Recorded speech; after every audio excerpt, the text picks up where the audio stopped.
Good evening. Welcome to PoliticIt podcast. Tonight we've got John Curtis, candidate for the U.S. Senate. Good to be with you again. How about this? Just a few days left, huh? It's surreal, and there's nobody who wants those few days to pass quicker than I do. Yeah. Probably my wife, maybe. So tell, just to start with, do you have any stories from the campaign that people might be interested in? Well, this has been a tough go. There's been a lot of money spent in this campaign. So that surprised me myself. It surprised me what we've been able to raise. And I think what you learn is when you move from a House race to a Senate race, the number of people paying attention to it and the number of people at the state paying attention to it dramatically changes. But maybe just a fun little insight. My team we know we don't have enough time because I'm full-time in Washington, D.C. My opponents are here campaigning without it. And my team has figured out how they can literally invent time. And the way they do that is put me on red-eye flights. And so you get a whole extra day, right, if you fly through the middle of the night. And I've taken more red-eye flights the last 6 months than my entire life combined. Wow. Because we just haven't had enough time. Well, when do you sleep, though, if you're... Well, you sleep. So literally, we probably get about 2 hours on the flight of sleep, right? It's very restless sleep. And then I land about 6 in the morning. I grab another hour of sleep, and then you caffeinate and go for the day and get around. Well, and you've gone everywhere too. Right? I bet you've hit every single county. Yeah, we have 29 counties, and think about 29 Lincoln Day dinners and 29 conventions, and the work in Washington D.C. And so we didn't hit all conventions. We hit as many as we could, and all Lincoln Day dinners we hit as many as we could. And that's the fun part of the campaign, is seeing people and getting to know people.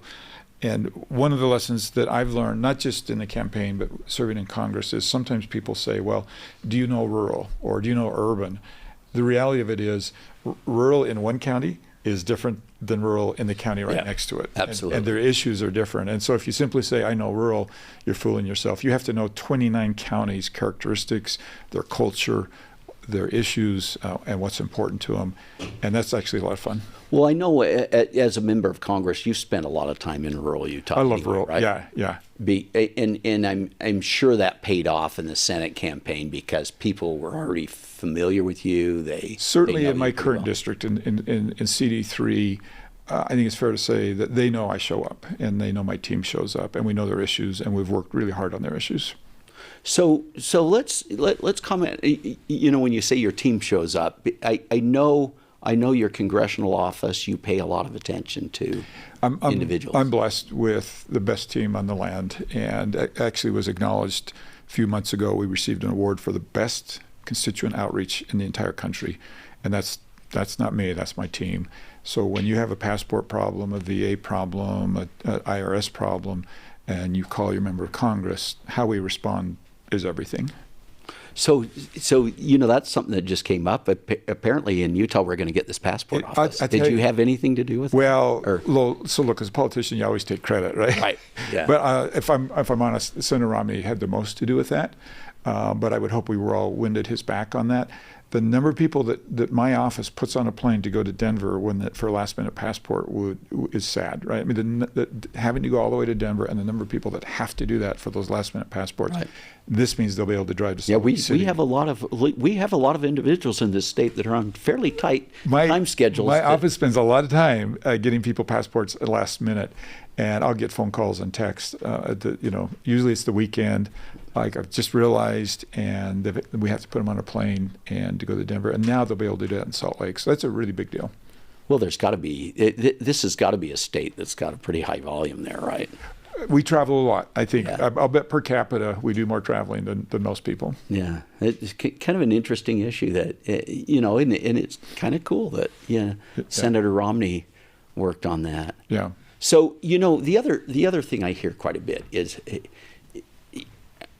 people have told me, they said, well, John Curtis, that guy's a Democrat. And I'm like, so I went out and checked just because my assumption was, no, he's pretty conservative when it comes to his votes, right? And so I went out and checked, and you've got a pretty conservative record. So I think people, what confuses them, I would say, is more tone. And so some people want me to be more strident, right? More, and they view that as conservative. And they don't stop and look at the voting record, or they don't stop and look at the bills that you sponsor and pass. And so I do have a lot of people who, if you listen to my tone, I'm a little softer in tone. I admit that, and that's who I am. But then they look at the voting record, or they vote, like say, the bills that I sponsor, the issues that I stand for. And I always smile when they say, wow, you're really a strong conservative, because I know that, but it surprises me that surprises them. Well, now the thing I'm hearing a lot is people say, well, yeah, but when you're in the House, every 2 years, you're going to always vote with your district. Right. And so that now John's moving to the Senate. And so he's got 6 years. Right. Yeah. I think that's a stretch. The reality of it is, look, I've been there in the Congress for 7 years. You can figure out who I am in 7 years. Yeah. Right. There might be a bill or two that you could say, oh, he took that because of the election or whatever. But like I've got a 7-year track record, 7-year voting record. People know who I am, and the reality of it is if you look at the people that I serve in the 3rd Congressional District and you ask them, does John show up? Does John represent your issues? Does John represent your values? I'll stand on that record all day long. As a matter of fact, early in this campaign, I used to challenge people. I said, look, you randomly pick a county commissioner in my district, and you ask them if I show up, and I'll base the outcome on this election 100% on their answer. I'm that confident in what they would tell you about me. And in the debate recently, they asked, well, what is a conservative? And we all gave kind of interesting answers, and they were probably all right. But one of the things I pointed out is a conservative in San Juan County is different than a conservative in Salt Lake County. And San Juan County wants to be represented a different way than a Republican in Salt Lake County in some issues. Salt Lake County doesn't care about public lands. Salt Lake County doesn't care so much about coal and oil and gas and things. And I think the best representatives are in tune with those nuances of what is a conservative to them, what are the issues that are important to them, and figuring out, so how do I deliver those? And it's not a blanket, this is a conservative, right? It's what do your constituents need and what do they expect from you? You brought up the public lands issue. I've actually been surprised that hasn't been a bigger issue in the campaign. I'm shocked. I know it's come. Right. Yeah, it comes up in some of the congressional races, especially in your district for one, right? So, and your current district. Yeah, and if you look at my current district, you pull out Salt Lake County and Utah County, 90% of that land is owned by the federal government. Right. That is like breathtaking if you think about trying to be a county commissioner in an area where 90% of the property doesn't pay property tax. 90% of the property, if you want to build a road, it is a major, major feat. And I don't think people appreciate how important it is for their member of Congress or Senate to be good on public lands. Yeah, I've actually been shocked that hasn't been a bigger issue in your campaign. It's because that's an area where you've been pretty strong. I every time I get a chance, I bring it up, and one of the things I like to point out is we hear all the time about transferring the land from the federal government to the state, and you hear all this rhetoric. I've transferred more federal land to the state than anyone in our state's history. I will give you, it's not a large enough percentage, but the fact that we've simply done it, that we know the formula, that's a big deal. And we've resolved more issues, I think, than anybody in the state in this terrible interface between the federal government and the state government. So where does that go? Well, listen, in a perfect world, if I could be king for a day, I would give the land back to Utah. I don't think we should stop trying to do that. But at the same time, we need to realize how difficult the degree of that task is, and we need to start changing the rules of the game when it is federal land. And I'll give you a really good example. BLM just came out with a rule a few months ago that they said they can unilaterally define an area as a conservation area, exclude extraction, exclude ranching, exclude recreation. Well, that's a big deal, right? And so pushing back on that rule is critical. And so I've actually have a bill that's passed through the House and to the Senate that would repeal that rule and say, no, that's like the president, that's almost like the president doing an Antiquities Act. but even more dangerous because this is an unelected group doing it in the night when nobody can really see what they've done. So to answer your question where we go with it, I think all members of the delegation, House and Senate, need to be 24/7 on guard, watching and pushing back on this overreach from Washington, D.C., telling us how to manage these lands. And here's, I think, Senator, the really important thing that I always want to bring up. When we talk that way, people like to say, oh, you just want to destroy these public lands. You want to build a Ferris wheel at Zion National Park. Utahns are the best protectors of these lands of anybody. And we have generations and generations to show what a good job we have done. And so I also want to be really careful with the narrative of, yes, we want to control it. Yes, we want to make the decisions, but we want to do it to be good stewards. We know where to ranch. We know where to recreate. We know where to preserve and protect better than anybody in Washington, D.C. And we've done an amazing job at it. And so I think that's why it's been a mistake to me that this hasn't been as big an issue in this election cycle, is how good are you going to be on these issues? Because they are really important, not just for us, but for our children and our grandchildren and how these lands are used. Right.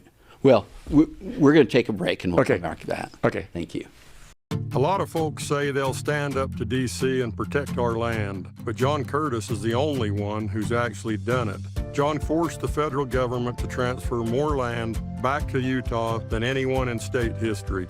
That's good for our farmers and ranchers and for everyone who enjoys Utah's outdoors. I'm John Curtis. I'll never let D.C. bureaucrats or outsiders tell us how to manage our land. Thanks, Papa. Let's go back to hiking now. I approve this message and more hiking. Welcome back to PoliticIt. Again, we've got John Curtis with us. Thanks for coming in, John. I know, Awesome. We're right down to the wire. It is. And in fact, as I was thinking about being right down to the wire, why don't you talk a little bit about the state of this race? I mean, it seems to me that that you've been surging, right? So we're blessed with a really good base. Let me start with that. When I jumped into the race, automatically we jumped into the leading position. And then the challenge was how do you maintain that? And there have been a fair amount of undecideds in the race, and how do you bring those with you? And now as we get to the closing weeks, our lead has actually increased. You've seen some of our opponents actually pull back. And obviously as a candidate, we like everything, but every day I wake up and say, I'm ready for this race to be over. So polls are really good to us. The response that we're getting on the issues, the people that have known me as a mayor and as a member of Congress have all been incredibly supportive. And so we're going into this last week very confident and very pleased, but taking nothing for granted. Right. Yeah, it seems like there's been so much money involved in this race. I don't know. It may be a record, right? I think it probably will be a record for the most amount of money spent in Utah. But if you think about how long it is since we've really had a competitive Senate seat, it shouldn't surprise anybody that it's attracted a lot of money. Yeah, it has been a competitive race, hasn't it? It has, yeah. I mean, we've got a lot of good candidates. We do. And for me, it's been interesting how the race has changed its dynamics a lot. Of course, when I jumped in, the former speaker was in the lead position, and then when Brent Hatch jumped in, everybody thought, wow, he might be in the lead position. And then especially when that money come from club and other things. Yeah, right but we've been fortunate throughout. We've stayed in the lead, and actually have increased that lead, and we like that. And like I say, we like where we're at, but we're running hard across the finish line. Well, and at the convention, you hung in there, right? Yeah. And I think you probably kind of knew that you would, or yeah. So I'll tell you, I don't know if anybody's worked harder over the last 7 years to gain the respect of the delegates. And I think that, if you look at my reception by the delegates, it was pretty civil, and in contrast to some of the other receptions. And I think that's a reflection of whether they agree with me or not. Delegates appreciate that I have taken them seriously, and I've worked incredibly hard to understand things from their perspective and make them feel part and like they had a voice with me. Yeah. Well, I appreciated that. Of course, I'm a big supporter of the caucus system. Yeah. I thought things got out of hand, but I really appreciated your approach to it, because you never came out negative about any of it, right? No, you kept above the fray, and Yeah, I just view it as my job to take those roughly 4,000 statewide delegates and show them that I don't take anything for granted and I work hard for their vote and their opinion matters to me. Yeah. And I think that was reflected in their reception. Yeah, I think I think that's true, right? But so let's talk a little bit. We were talking about federal lands, but let's get back to that issue because I know you've had a few pieces of legislation Right. that and it seems like you kind of figured out what good policy was and what good policy wasn't. So I didn't know when I came to Congress 7 years ago that I would become a public lands expert. And I'm not here to say I'm the expert, but we know a lot about public lands. I'd been in office just 3 weeks when President Trump came to Utah and repealed the Bears Ears monument designation. And so immediately I was thrown into that. And I think in Bears Ears, you see everything gone wrong. A president who's never been to Utah, President Obama, puts a monument designation in. President Trump pulls it out. President Biden puts it back in. President Trump says if he wins, one of the first things he'll do is take it back. And the loser in that is everybody. Because imagine trying to run a county, imagine trying to run a business down there where it's in, it's out, it's in, it's out. And it's just a terrible way to do it. By contrast, not far away from there is in Emory County is the swell. And I kind of even hate talking about it because it's an undiscovered part of Utah, and I don't necessarily. You don't want people. I don't there. want people. Yeah. Yeah. I mean, it is still one of the few places that you can go and have all the beauty of Moab and some of these other places. And they were worried that they would be the next Bears Ears, and so we sat down and we put a strategy together with them, and actually passed congressional legislation that put in place for perpetuity where we would graze, where we would recreate, where we would extract, and where we would protect. And when we were able to pull people together in that thoughtful approach, we were able to find consensus with all the different stakeholders that normally don't agree on this. So now you hear about roads closing in parts of Utah. Emory County, they don't have to worry about that. Right. Because we put it into legislation. You hear about people worrying they can't graze in certain areas. You don't have to worry about that in Emory County.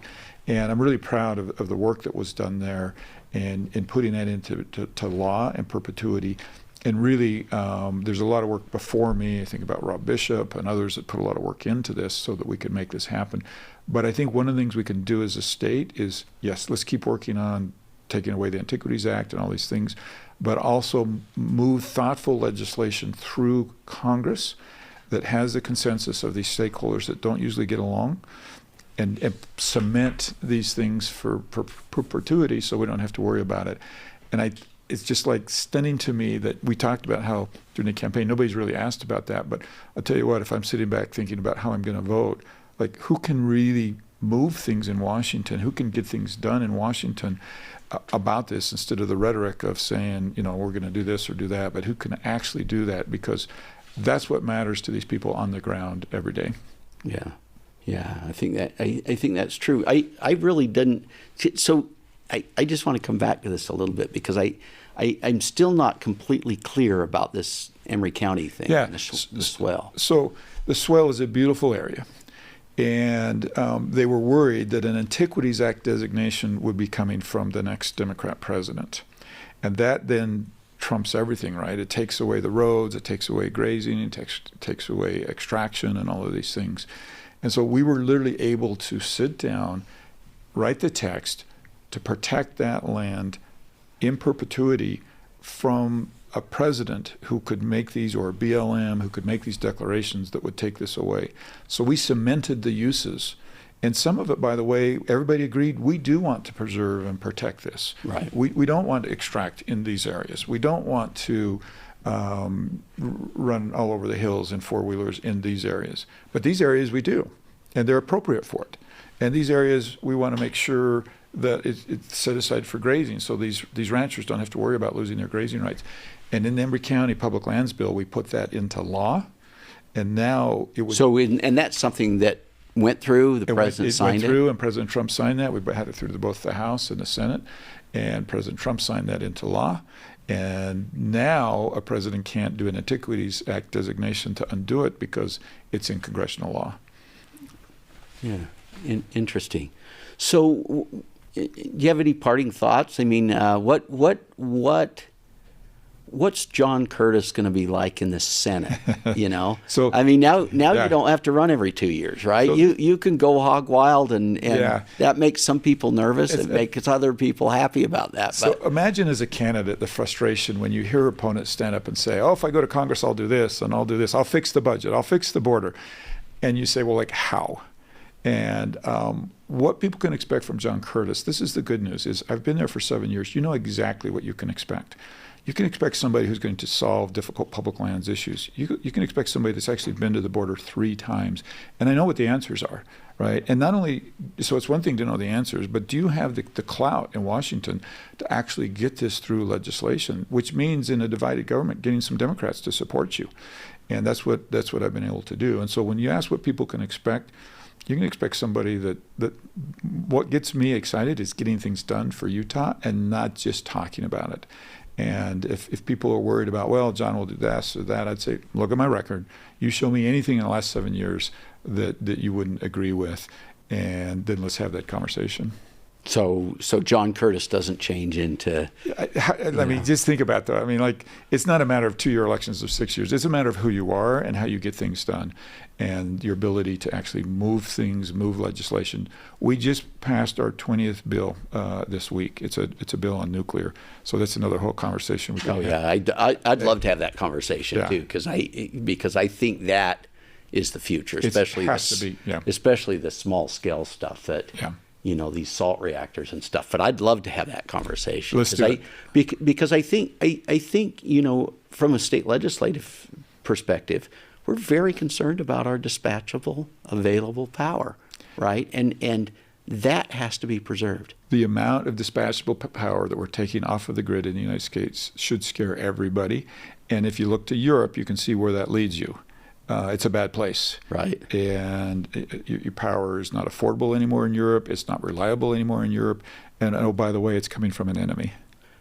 Yeah, you know, I found it amazing that Warren Buffett himself, during the Berkshire meeting, actually called out Utah. So it's kind of cool to Yeah. be in a place where You and I like that, right? We Yeah. always want Utah to be called out for Yeah. good and everything, right? Yeah. Hey, so we're out of time. Why don't you make a final pitch to voters? Yeah, well, Senator, first of all, thank you for having me on your show. To voters who are out there, if you're not sure, if you're undecided, I would come back to some of the things we've talked about today. Look back on 7 years of what I've been able to do and accomplish.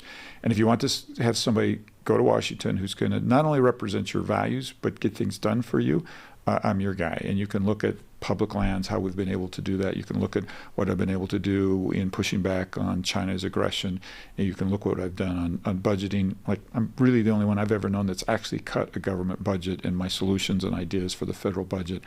And all of those things are important. And I know they're important to you because as I go around the state, that's what I hear from you. It would be an honor for me to have your vote. And I ask for your vote today, and appreciate you listening to this podcast. Thank you. John Curtis, thanks for coming in. You're the best, Senator. We'll see you guys next week.